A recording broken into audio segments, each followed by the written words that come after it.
Je dédie cette incroyable histoire pour l'élévation de l'âme des 6 millions de Kedoshim, de saints victimes juives du nazisme. Chers amis, on est au début du mois d'avril 1944, près d'un an avant la capitulation de l'Allemagne qui marquera la fin de la Seconde Guerre mondiale. Le débarquement américain aura lieu dans un mois, l'armée rouge progresse sur le front Est, l'Allemagne nazie marque des signes de faiblesse, mais malheureusement, la machine concentrationnaire fonctionne à plein régime. C'est le dernier Pessah qui a lieu dans le camp d'Auschwitz avant sa libération par l'armée rouge moins d'un an plus tard. Et dans les conditions de mort absolue qui règnent dans le camp d'Auschwitz et la déshumanisation des déportés, Pessah, la fête de Pessah, n'est pas la priorité des Juifs qui n'ont aucune autre perspective que d'essayer de survivre un jour de plus. Il n'existe aucun espoir et aucune vie dans le camp. La mort est rappelée à chaque instant. Les cheminées des crématoriums de Birkenau fonctionnent sans relâche et laissent échapper une épaisse fumée noire. L'odeur de la mort ne quitte pas un instant le camp. Arié et Yecheskel viennent tout juste dans le camp d'un convoi interne de Pologne. Ils sont encore en bonne santé, mais jusqu'à quand? Les deux hommes avancent en rang vers leur première journée de travail, et quand ils passent sous l'écriteau « Arbeit macht frei », le travail rend libre, ils n'imaginent pas l'horreur qui les attend.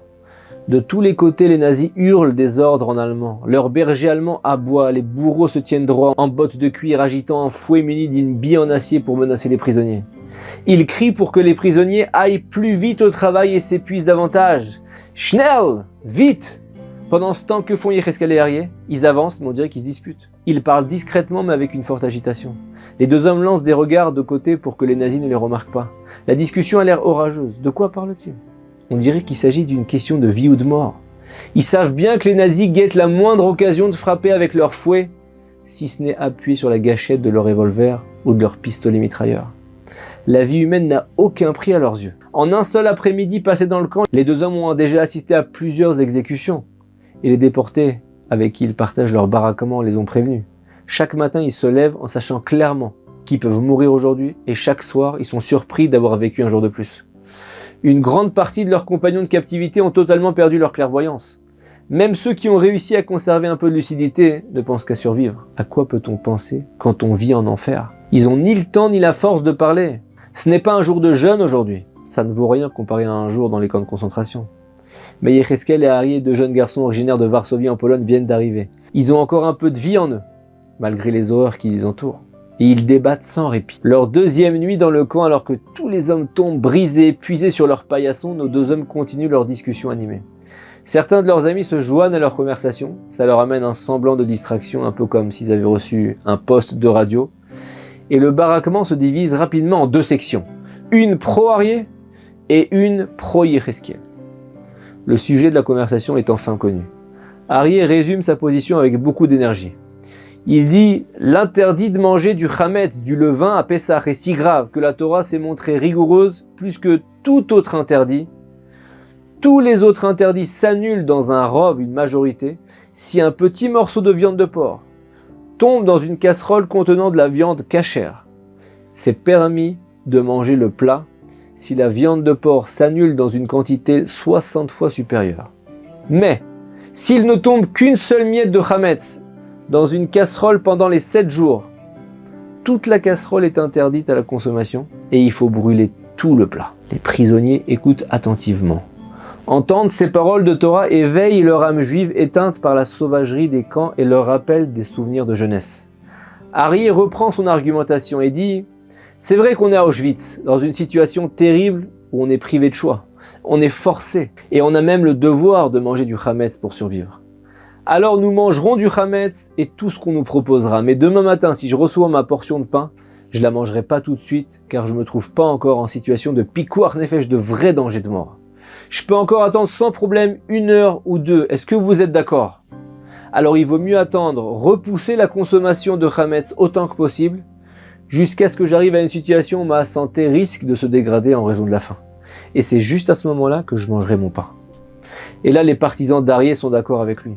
C'est vrai, on est contraint de manger du chametz, mais au moins, essayons de témoigner de l'attention à Pessah. Repoussons autant que possible sa consommation. Yecheskel écoute à nouveau les paroles de son ami et il expose à son tour ses arguments à lui.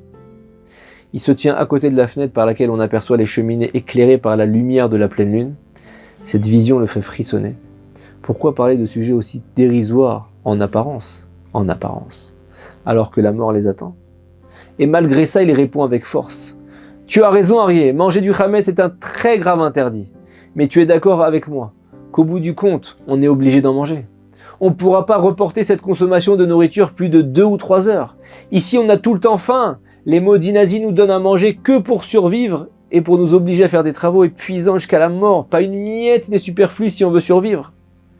Et dans ce cas, toute personne qui tente de jeûner commet une grave faute, car c'est une forme de suicide.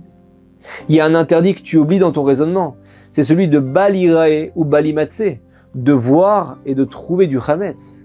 Un juif a l'interdiction de posséder du Hametz à Pessah, même s'il ne mange pas.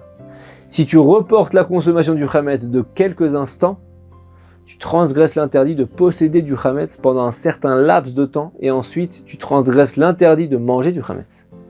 C'est beaucoup mieux de manger tout de suite le Hametz pour s'épargner cet interdit inévitable d'en posséder chaque seconde. Et là, le débat se nourrit quelques instants, les prisonniers exténués regagnent leur couchette. Quelques mois plus tard, pour eux une éternité, le 27 janvier 1945, l'armée soviétique libère le camp d'Auschwitz. Presque tous les déportés ont été gazés, fusillés, sont morts lors des terribles marches de la mort. Et parmi les quelques 7000 rescapés, Yecheskel et Arié sont sauvés par l'armée rouge. Ils ont perdu plus de la moitié de leur poids initial, ils sont meurtris, mais bien vivants. Les survivants sont brisés, ils se rassemblent en tentant de vivre après cette destruction terrible qui a frappé le judaïsme comme jamais au cours de notre histoire. Pessah 1945 arrive, nos deux hommes se souviennent qu'ils n'ont toujours pas tranché leur débat. Est-ce que dans le camp de la mort, il faut manger son pain tout de suite ou attendre un certain temps pour ressentir vraiment la faim? Yecheskel et Arié sont hébergés à Londres, ils décident de poser cette question à de très grands rabbiniens, de très grands rabbins. Qui a raison? Et la réponse des rabbins ne se fait pas attendre. Tous les deux ont raison. Dans la pire situation possible, asservis, affamés et à l'article de la mort, battus, enchaînés. Ce qui a occupé leur esprit, c'était la volonté d'éviter autant que possible l'interdit du Hametz à Pessah. Chaque juif qui a vécu la Shoah a vaincu le nazisme, même dans la mort atroce. Et en cette discussion insensée entre deux juifs en plein Auschwitz, c'est aussi une victoire, celle de l'esprit juif authentique sur la bête immonde. Le nazisme qui voulait déshumaniser chaque juif avant de le détruire pour toujours. Cette discussion complètement anachronique, c'est la flamme de l'âme juive. L'âme juive, on peut la frapper sans pitié, on peut la génocider, mais en fin de compte, on ne peut pas tout à fait l'éteindre. Betselem Elokim Nivra Adam, l'homme a été créé à l'image de Dieu. On a en nous une parcelle divine, une flamme qu'on ne pourra pas atteindre. Elle peut s'effacer un jour ou deux, une année ou deux, mais elle restera toujours une flamme qui vacille, qui brûle d'amour pour son Créateur. Cette flamme, c'est le feu de la fidélité à Dieu qui nous a donné la Torah. Même lorsque Dieu a éprouvé le peuple juif par l'épreuve la plus difficile, la plus inimaginable qui soit, le Ham Israël s'est régénéré avec une nouvelle énergie, une énergie divine.